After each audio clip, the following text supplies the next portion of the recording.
There seems to be a bit of a battle at the moment in the action cam market. GoPro, who have, to be honest, been the market leader for quite a few years now, are increasingly coming under pressure from the likes of Insta360 and DJI. So if you are looking for an action camera specifically when recording your motorcycle adventures, which one of these should you pick?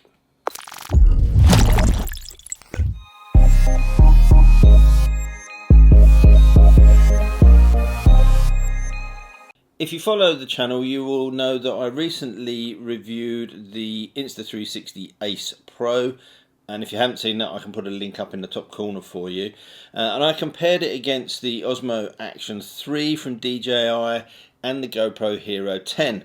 Now, to be honest, that wasn't a fair fight. This is the latest and greatest camera from Insta360. So I have managed to borrow an Osmo Action 4 and a GoPro Hero 12.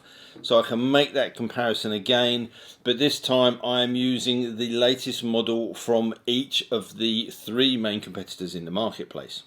Now, there is obviously a lot of content out there around these cameras, and it does seem to be getting a little bit tribal as to which one of these brands that you're going for, and there'll be people promoting one and really knocking another one. So what I wanted to do is look at these in an objective way. I've got no affiliations to any of these. I'm not being paid by anybody to promote these. I've not no sponsorship deals. You won't find any affiliate accounts for these down in the bottom. I'm just using them, and I want to bring to you an honest opinion of what I think they are good at, what they're not so good at, and then I'll come to a conclusion as to which one of these three cameras I would pick if I was spending my own money. I think obviously the first thing to look at is the image quality, and in the previous video it was the Insta360 that won out. It had a very natural looking colour. It was closely followed by the GoPro Hero 10, so I'm expecting the 12 maybe to be a little bit better in that respect. And in last place was the Osmo Action 3 because the image quality just wasn't there. To be honest, all of these cameras really offer very good image quality and good stabilisation. Now, to test that stabilisation, I mounted all three on the handlebars of the Ducati Hypermotard that I had recently. It's a bike that does have vibrations. It's a big single, so I thought that would be a good test to see how that stabilisation works.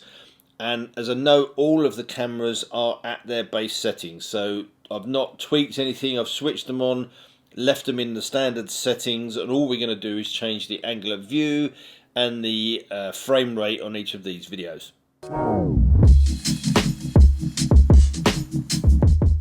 Straight off the bat, I can see how much improved the image quality is on the Action 4 to the Action 3. I think this has got a very natural look. We've got really good detail in the shadows, and it seems to be nice and crisp right across the border with a good colour rendition. I actually really like the look of this.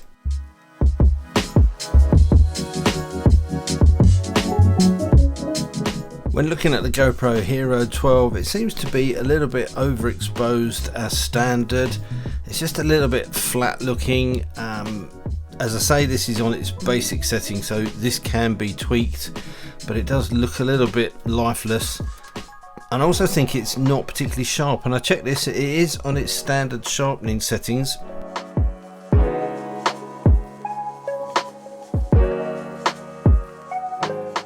The Insta360 Ace Pro straight away looks like there's more saturation. We've got a bluer sky, there's a bit more in the greens, but we haven't got quite as much detail in the shadows as we did with the first camera.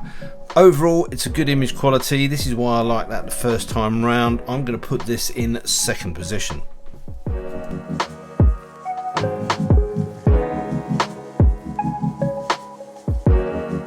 And I'll put the three side by side just so you can make a comparison. As you can see, the previous comments I've made I think hold true on this.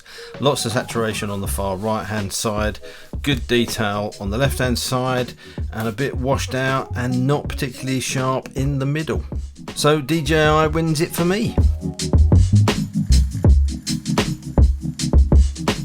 And here's those three shots in the narrowest field of view, but this time in 60 frames per second, just so you can see how they compare.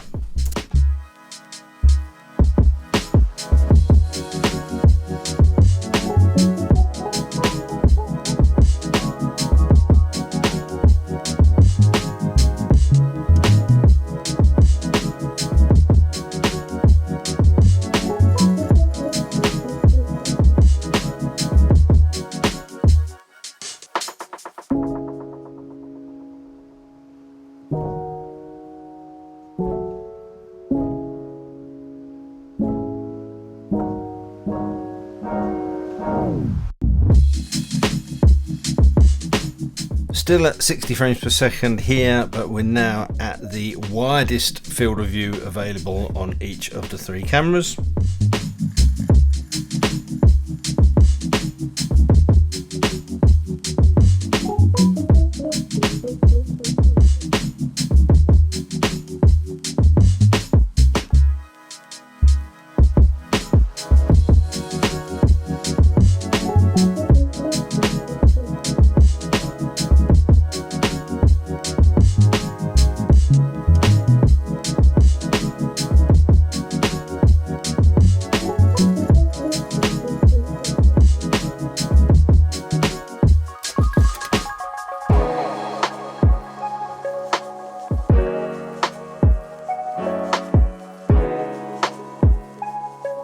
And finally, still at the widest field of view possible, but back to 24 frames per second.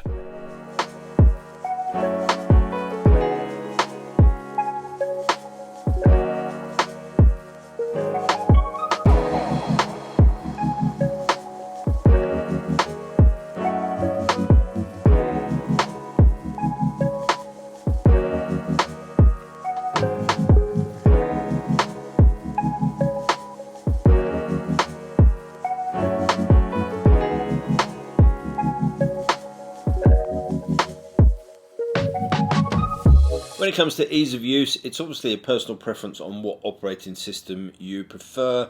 All of them are very comprehensive, but the way they are accessed is quite different. So, for example, the DJI Osmo Action 4 has a touchscreen rear, but also a touchscreen front. So, you, as well as getting a preview, you can touch this screen to change your settings. The Insta360 doesn't have a touchscreen. It also doesn't have a video preview on the front, but because it's got that flip up screen, you don't need it. You can access everything as you would do from there or as you would do from the back. So that's really simple. The GoPro has the screen on the front, but there's no touch sensitive controls on there. So that's one, I think, where this scores quite highly. The flip-up screen is useful, but as you can see, it does add bulk to the camera and weight. Despite what you may have been told in the past, size does matter. Well, it does when you're using these as a POV camera mounted on your helmet. There's not a lot of difference of weight of these. The Insta360 is the heaviest, then it's the GoPro and the DJI the lightest.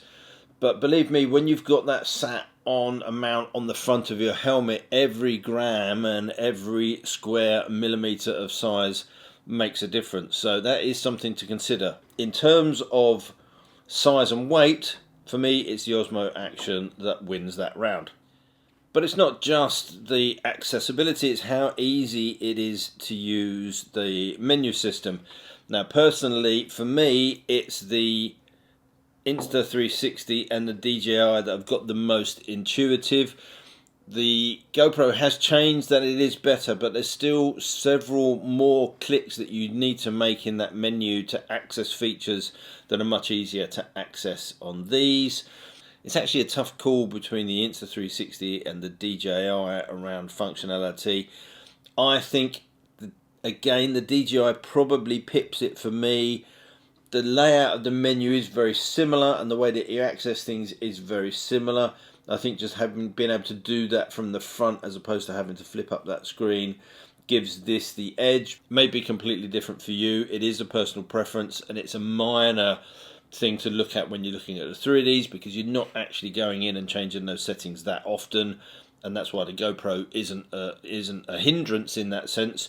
But if I'm looking at what setup I prefer, then again, I think it's a DJI that is going to pip the other two to that post.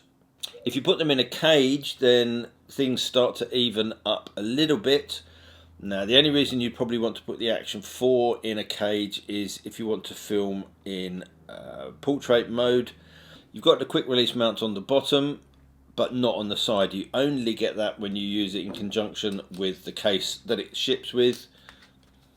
And by mounting it into there, you can see the size already then picks up to roughly the same, still a little bit lighter, but that does give you the functionality to be able to snap that up in that position. The same can be said for the Insta360. Again, the quick release here. If you want to use it on its side, there's an L bracket that sits on there, which adds a little bit of weight. It's not a complete cage, it's just a little L bracket, so it does add a little bit of bulk, but that works well. GoPro still utilise their proprietary 2-prong fold-out mount, which has become the industry standard. The problem I have with that is it's secure, but you have to bolt it into place. Now, in the camera as it is, you can still access everything you want. So if you want to change the battery, you can access that. You can access the memory card. You can access all of the bits and pieces with that still mounted in place. Obviously, you can do the same with the other 2 cameras, but you have got the ability to snap them off quickly if you need to do that, or if you prefer to do that. When mounting for upright footage, obviously there's the L bracket for this. You've got the included cage for this, and this is where things get a little bit more tricky with this, because you've still got that mount there. You're going to have to buy a separate mount to try to mount that kind of off center to get it to there. There is an internal solution to that, because this will film in a square format. You could just film everything in that and then decide what aspect ratio you want afterwards. That's really handy. But you can now with the GoPro decide whether you want to shoot in landscape or portrait with the flick of a switch, and that might give that an advantage over the other 2 cameras, because you don't have to physically unmount it and turn it around. Audio quality is always a difficult one, and it's, to be honest, probably the most difficult part to get right when using action cams. Trying to mount a microphone inside a helmet in what is ostensibly a very noisy environment and isolate it is difficult, and I've tried I don't know how many different types of microphones. I still find that a direct microphone plugged into these cameras is the best solution on the bike. However, all of these cameras do support connection to comms units, so you can either connect them to a Bluetooth microphone, or you can connect them directly to your Bluetooth intercom and record from there. And the results are remarkably similar, actually. I don't think any one stands out above the other in terms of recording via Bluetooth direct to a comms unit. The problem I have with it is it tends to isolate your voice. So I don't have to make this a particularly long test, to be honest, but we'll get an idea of what it's like. So this is with the visor open at a slow pace.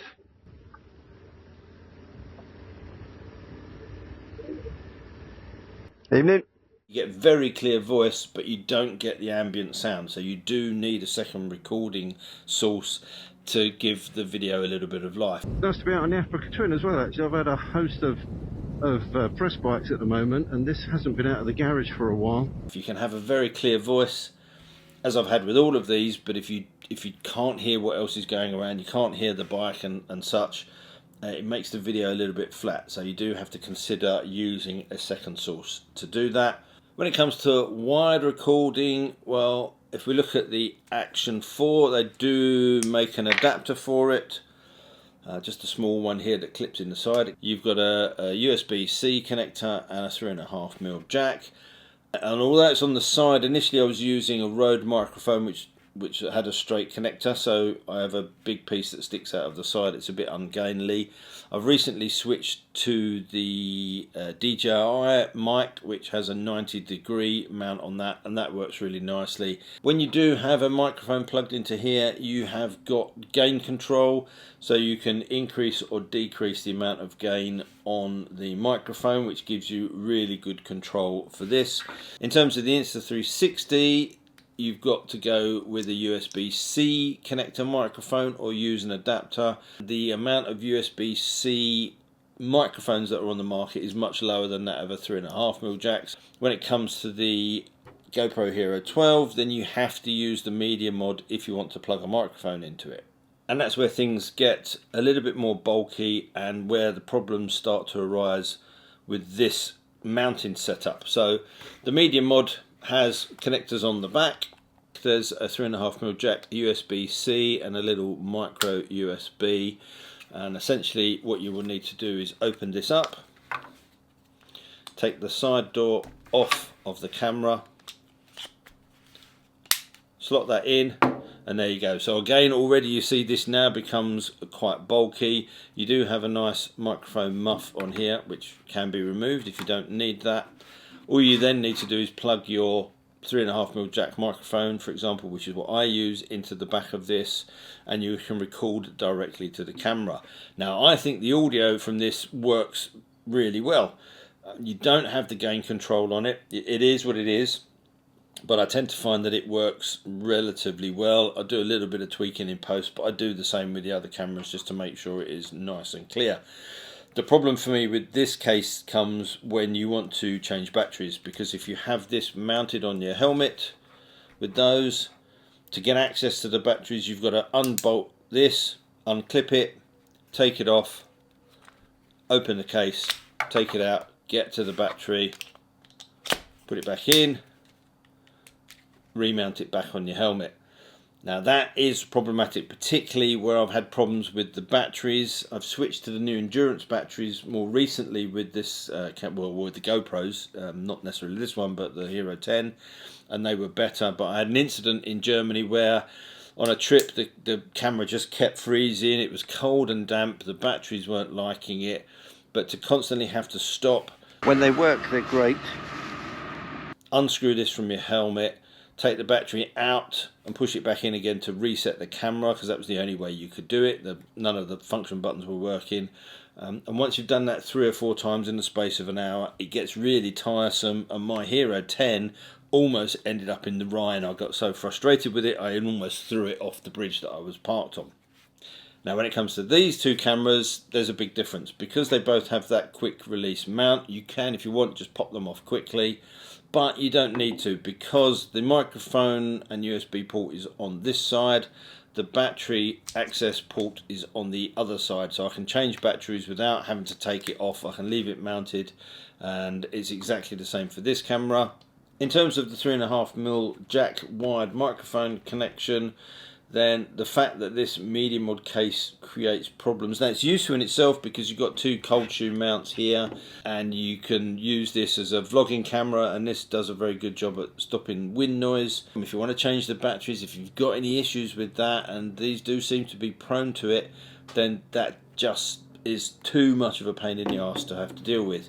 So again, it comes down to these 2 cameras to pick, and if I'm using a wired 3.5mm jack microphone, really close between these two. I think the level of gain control on the DJI and the fact that you can use it with their excellent wireless microphones means that again is probably going to be the one that pips the other two in terms of usability.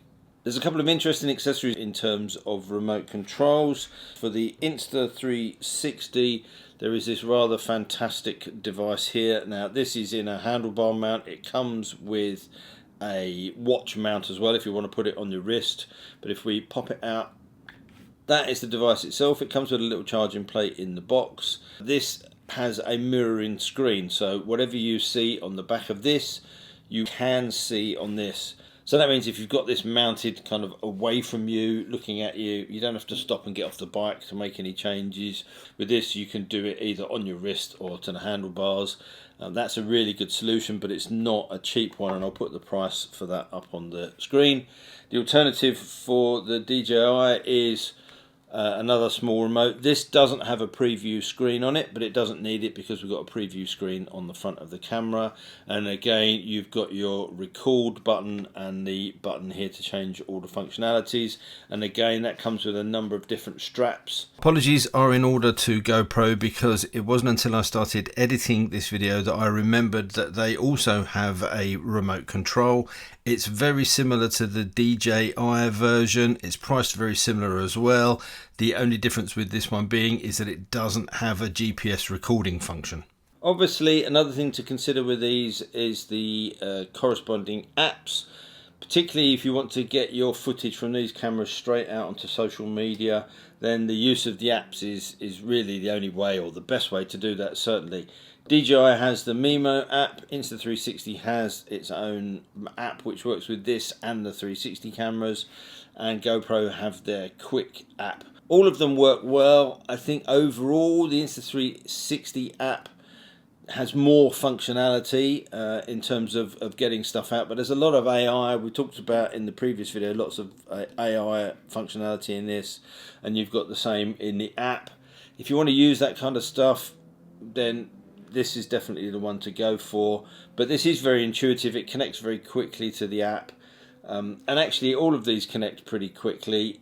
Again, I think the Quick app has vastly improved from where it was, but it still is probably the one that trails a little bit in this space. And the Mimo app works particularly well. Any of those are good at getting footage from this out onto your phone and off into the world of social media, if that's what you want to do. If I've got to pick a winner, I think the Insta360 app probably leads the way, closely followed by Dji. And sadly, I'm going to have to report that GoPro sits in third place yet again. It may seem that the GoPro is getting a bit of a kicking in this review, but in reality, all three of these cameras offer really good image quality. The stabilization is good, the functionality is good. I'm not going to turn around and say this is definitely the one that you should buy this one or you should buy this one. I think if you buy any of these, you'll be happy. I've got some reservations. The biggest issue I've had around GoPro is the battery, not necessarily the battery life, but just the batteries kind of creating problems and freezing the camera. And obviously with the mounting system, if I've got that in a medium mod, it's a complete ball ache. But having to stop and pull batteries out and put them back in again to get the camera reset has been a problem. So I guess I'm going to have to pick a winner, and as I said before, it really does come down to your personal preferences. Now I've got the latest and greatest of all of these. It's actually the DJI that has won me over, and I'll tell you why that is. Firstly, I like the image quality of this. I like the way it looks. I think it looks very natural. It doesn't look forced. You get good details and there's a lot of control. I like the audio quality of this. I like the control that you've got with that. I like the operating system and the fact that it is smaller and lighter than the other two when used as a POV camera on your helmet. Means that this is the one that I would pick. This is the one that I would spend my money on, and that's another consideration when you look at the prices. The Insta360 Ace Pro is the most expensive. It lists at $429.99, although I have seen that listed at $379. This has got a retail price of £289. So there's quite a big difference between the two if you're looking at the list price. Although having said that, I haven't seen this discounted down from that. The GoPro sits in between. This has got a list price of $399.99, but I have also noticed that this has now been discounted down to $299.99. Now I don't know if that means that there's a new camera likely to come through, or maybe they're feeling the heat in terms of competition and they want to kind of get the price for this down similar to the Action 4. That really means that I'm taking these two out of the picture. As I say, great cameras, but for me, in terms of what I want to use it for as a POV camera and as a general kind of vlogging camera, this does the business. It's a nice looking camera, it's small, it's lightweight, it's got all the functionality that I need, and it has been incredibly reliable. As you would have seen, I've been using this camera on quite a few of my recent videos, and it hasn't once let me down. It's quick to record, it just does everything that you need, and as it's the cheapest camera as well, it means that's going to be the one I'm going to pick. But let's be realistic, any one of these cameras is going to put out really high quality images and sounds, and it's how you use it that's important. I've got a background in photography and I used to get really worked up about the quality of the camera I was using and what the functionality is, when that's not the important thing about photography. And it's the same with these. These are just tools to do a job. Either of these tools are going to do a really good job for you, just down to what one you prefer to use. And for me, this is the one that gets that vote. So hopefully I've answered all of the key questions. It is difficult when you're making videos like this to know exactly how much detail to go into, because there's so much functionality in these cameras that if I really did a very deep dive on everything that they can do, the video would just be way too long. I wanted to concentrate on what I think are the most important things, particularly if you're using this to video your motorcycle adventures. So I hope I've answered those questions. If I have left you with any, then put them in the comment section down below and I will come back to you as soon as I can. And all that leaves me to say is until next time, thanks for watching, take care, ride safe, and I'll see you soon. Bye.